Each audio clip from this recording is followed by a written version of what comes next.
2K24 is shaping up to have a lot of small but awesome fixes and updates, and we found a lot of them that we need to go through with you today. One of the first ones is something that one of the creators that went to the Royal Rumble event got hands-on demo.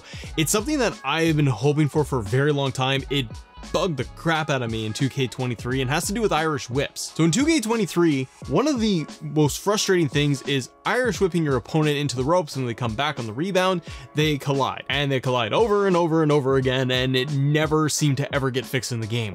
That is going to be a thing in the past. So shout out to MoneyB, or @MoneyBenjamin over on Twitter. He's one of the creators that went over to the 2K event. Shout out to him, he's a fantastic creator. And he uploaded this video clip right here. I'll have everything linked in the description below so you can go check him out. But you can see based on the demo they showing that the collision for 2K23 and 24, we can see a noticeable fix. So Cody Rhodes is doing the power slam on Seth Rollins and it works. Small but mighty detail. So the lead gameplay designer, Derek Donahue, responded to this clip and said, "This clip from Money Benjamin shows off some of the Irish whip improvements in 24. Gone are the days of the constant chest bumping. Early inputs are now queued up for perfect timing, and late inputs trigger an automatic pass by same as LB, so you can try again." Derek then followed up with this, answering a question, and said it works with signatures, finishers, and super finishers. The quality of life stuff is what has me very intrigued with 24, because we're seeing little things here and there, all these little tidbits of improvements. We're getting elements of the gameplay fix, the camera angles, stuff we're going to talk about here today. Because Derek had another post follow up with this, talking about some of those other small details. He says, some more improvements for 2K24 whip and rebound you may have noticed. Whip from kneeling, manual rope rebounds have much better controls, turn while running easier to cancel, and new drop back animations when your back is to the ropes.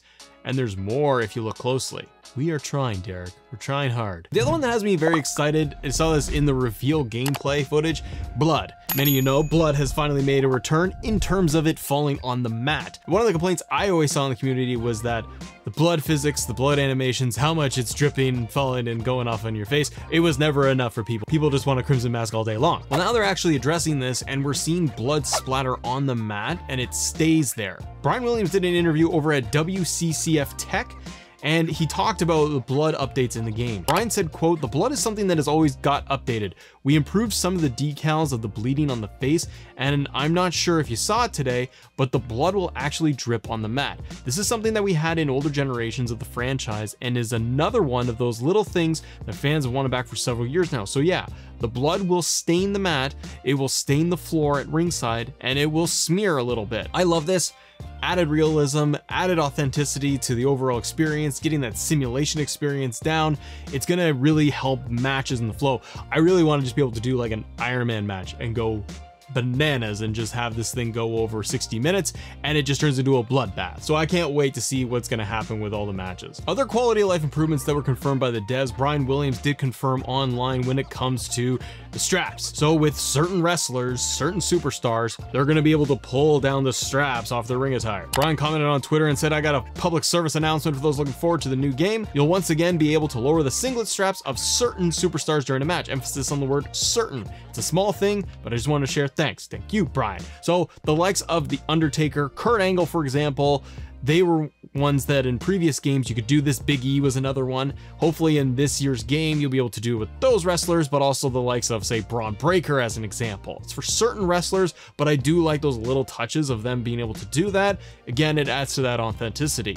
Brian Williams also continued on giving us a little bit more details for the quality of life improvements. And this one is a small one he wanted to share, and says, "The front corner leaning run attack category has expanded from 1 move slot to 3. The game now has running light, heavy, and grab attacks from that situation." They're going to run at your opponent in the corner, and now you're going to have that light, the heavy, and the grab attacks from different situations you're going to pull off. So more moves are going to be added in your arsenal when you're going to perform them when you're going to the corner. I really like this because you get away from just doing a regular clothesline to somebody. You're going to be able to pull off a lot more. Maybe you'll be able to do a sunset flip into it, DDT, whatever, but more moves added into this. It's going to be great. One of the other ones that I'm personally very excited for, they had it in my GM and they confirmed that they're putting this into the regular game. When you're doing AI matches, AI versus AI, and you're not controlling anything, you're spectating it, the spectating camera is now available in regular play. This is a huge win because for a lot of content creators especially, you want to be able to capture a match the way you want, being able to zoom in and out, being able to pull off different camera angles to see these epic moments. You can do all of that on top of the regular highlight reel that's also seeing some improvements, but the spectating camera just has me very excited. I don't always want to play a match, but I definitely love to control it and be in the, well, what was Kevin Dunn? Who's the new guy? Whoever's the new guy running the thing in the truck, being able to pull off quick camera angles left and right all day long, brother. But pulling off high cameras, being able to see them as they run in from the entrance in a Royal Rumble, there's a breakout moment, got multiple superstars in the ring for a battle royal. Like, that stuff is gonna be really, really fun to play with, especially because if you guys are online and you wanna stream 2K24, you can sit there and spectate the AI going through these matches and pull off a very, very WWE simulation experience like the real thing in the broadcast. The camera angles, the camera changes is one of those big little things that I really am looking forward to, on top of the one that you guys know about already, but being able to toggle the ramp camera so we can toggle it to the old way of being able to see it from the other position. I'm really digging that, and I like that it's a toggle feature on and off, and I think you can also set it up as standard to have the ramp camera be the standard focus. I really like this a lot too, because with the ramp camera specifically, and even with the spectate mode, we're gonna be able to see the entrances better. So if we're having Royal Rumbles, we can see everybody coming down the ramp and their Trons hitting. That is gonna add to the detail, not to mention create an arena.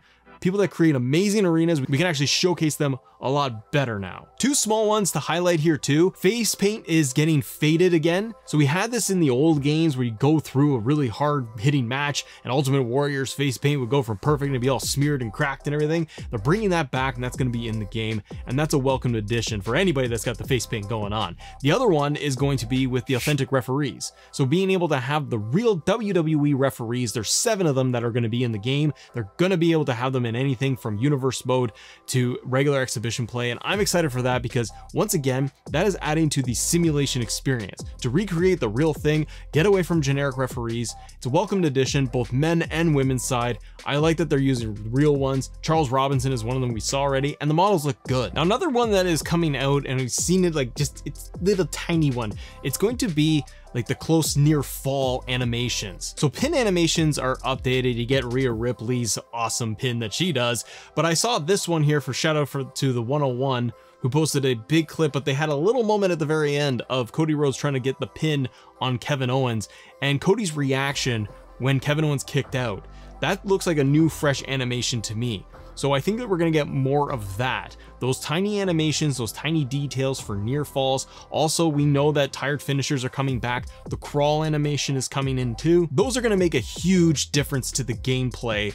Instead of it feeling a little arcadey or slow, even the refs' pin counts have been sped up slightly than last year. So you're gonna feel like it's gonna be a little bit more urgency going through a match and needing to get out of a pin. And the last one for me today, at least for right now anyways, as we'll find more things, but it's going to be the announce table. I've wanted this back for years, and there are other details. Comment below, guys, what else you have found with the game so far. For me, the announce table is a big one because I've been so tired of having to just do the finishing move on the announce table and not being able to climb it. Now that's a thing of the past. We can finally, once again, climb the announce table, do moves off of it, hit our opponents, do a suplex. We can do different maneuvers on the announce table, and then once it breaks, you can even pick up a water bottle from the announce table and throw it at your opponent. It's details like this that get me excited for the game. It's what I wanted from 2K23, and it's what I've been hoping 2K24 was going to deliver to us. Is everything perfect?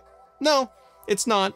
There's going to be stuff that we're going to harp on and that we're not going to think is going to be all that great. I have my concerns when it comes to the modes, like my faction, universe mode, my GM, and what updates, because we haven't seen those just yet. But if you guys want to talk more about 2K24, especially when it comes to things like showcase, who's in, who's out, because it looks like Vince and Brock might be out of the game. We're not too sure just yet, but click right here because we go in depth about that topic. See ya.